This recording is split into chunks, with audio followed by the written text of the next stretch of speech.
다음 소식입니다. 한 사람이 생전에 온라인 공간에 남긴 글이나 사진을 디지털 유산이라고 합니다. 그런데 이 유산을 관리하고 상속할 법적 근거가 아직 마련되지 않아서 고인을 기억하려는 가족조차 정보에 접근할 수 없는 상황이 벌어지기도 하는데요.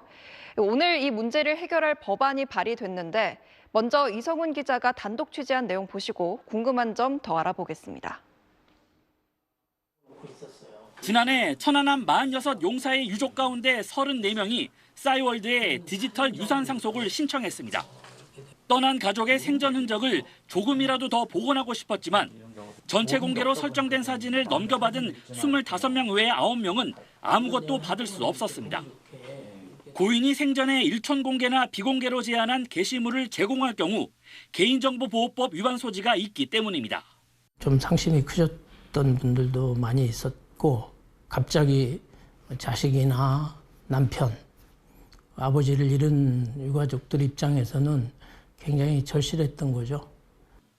싸이월드는 고인의 전체 공개 게시물은 심사를 통해 유족에 제공하지만 네이버와 카카오 등은 유족에게 디지털 유산을 넘겨주지 않는 걸 원칙으로 삼고 있습니다.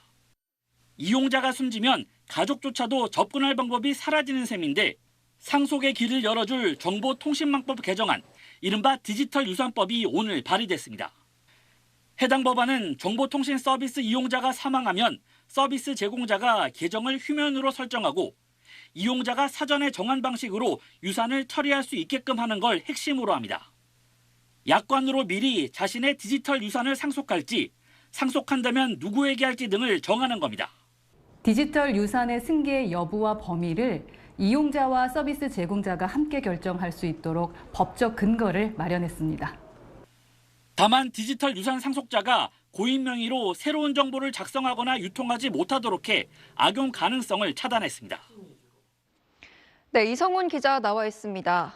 디지털 유산 관련 법안이 꾸준히 발의돼 왔던 걸로 알고 있는데 왜 계속해서 국회 문턱을 넘지 못했던 건가요? 2010년부터 꾸준히 비슷한 법안이 발의돼 왔는데요. 본회의에 상정되지 못하고 폐기되는 경우가 많았습니다. 무엇보다도 고인의 잊혀질 권리를 침해하는 문제를 해결하지 못한 탓이 큽니다. 디지털 유산엔 고인이 공개를 원치 않는 민감한 정보들이 담겨 있을 수 있거든요. 그런데 이번 법안은 이용자가 직접 디지털 유산 승계 여부와 범위, 승계자를 지정할 수 있는 법적 근거를 마련함으로써 권리 충돌 문제를 피했습니다. 그럼 우리나라 말고 다른 나라는 어떻게 하고 있는지 궁금합니다. 이 디지털 유산 정책을 일찌감치 도입한 글로벌 IT 기업들이 있습니다. 구글은 2013년 비활성 계정 관리 기능을 도입했는데요. 계정이 비활성화되고 석 달 뒤부터 사전에 이용자가 지정한 사람이 해당 계정을 관리할 수 있습니다. 애플은 물론이고 페이스북을 운영하는 메타도 비슷한 서비스를 제공합니다. 미국은 6개 주가 이미 디지털 유산 상속을 법으로 보장하고 있고 19개 주 이상이 입법화 과정에 있습니다. 네, 그런데 기업들 입장에서는 마냥 반길 것 같지는 않습니다. 어떤가요? 네, 기업 입장에서는 없던 서비스를 새로 제공해야 하기 때문에 부담을 느낄 수 있습니다. 하지만 장기적으로 보면 디지털 유산을 둘러싼 유족과의 분쟁을 줄일 수 있다는 장점이 있습니다. 갑론을박이 있었는데 법이 제도화되고 나면 명시된 규정 안에서 움직일 수 있기 때문에 기업과 유가족이 또 싸울 일도 없을 거고. 입법이나 시행령 제정 과정에서 상속받을 권리와 잊혀질 권리가 충돌하지 않게끔 이해관계자들의 의견을 폭넓게 수렴할 필요가 있어 보입니다. 네, 이성훈 기자와 이야기 나눠봤습니다. 고맙습니다.